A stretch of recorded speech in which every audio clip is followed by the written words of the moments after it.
Place à notre fenêtre sur l'outre-mer, grâce à vous, Sophie Vingada-Salon. Alors, vous nous proposez de partir ce matin en Guyane. Réveil, comment dire, surprenant, peu banal. Oui, je vous propose un réveil câlinou. Je suis venue avec un ami, un petit ami et une petite boule de poil, Il n'a pas l'air petite bien peluche. méchant. Mais non, très très mignonne, une peluche qui pèse tout de même. C'est un écran, Damien, c'est un 76. écran.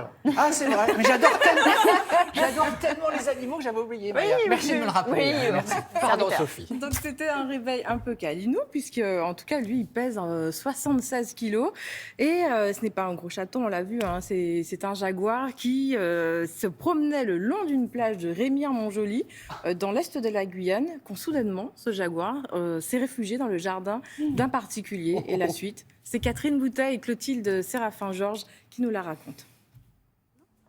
Ils sont plutôt câlins avec leur maîtresse.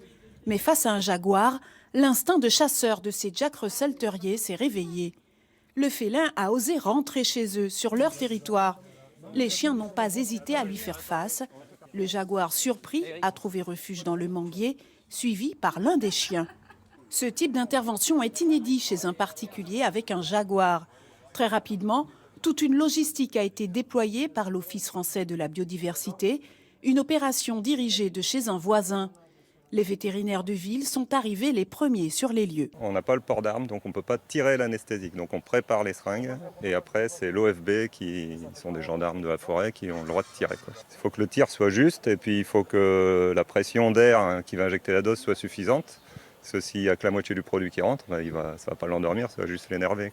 C'est un peu stressant quand même, parce qu'on n'est pas très loin de l'animal, donc on ne sait pas comment il va réagir, donc c'est un peu stressant. Le nombre de flèches était un petit peu limité, donc il fallait faire au mieux.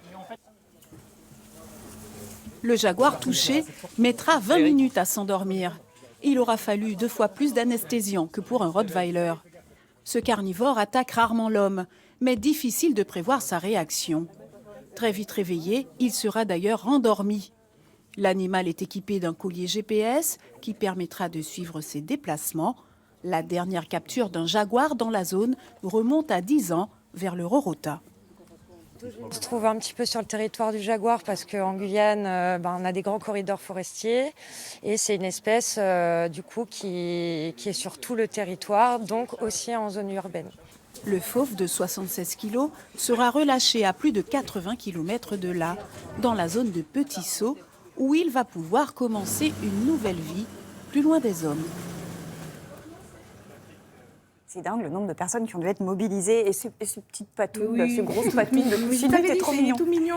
Comment cet animal s'est retrouvé aussi près des habitations, Sophie? Mais c'est à cause de la déforestation de la forêt amazonienne, c'est leur lieu de vie et chaque année, nous les hommes, nous agrandissons nos exploitations, nous construisons des immeubles et ce qui les pousse à partir pour se nourrir et donc se rapprocher des maisons.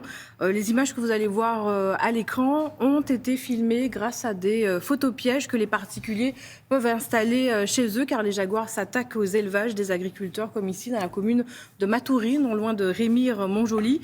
On le sait, le jaguar est une espèce menacée de disparition et pour le protéger, des corridors végétaux ont été installés. Il faut imaginer de longs couloirs verts, un passage dans la forêt qui leur est réservé.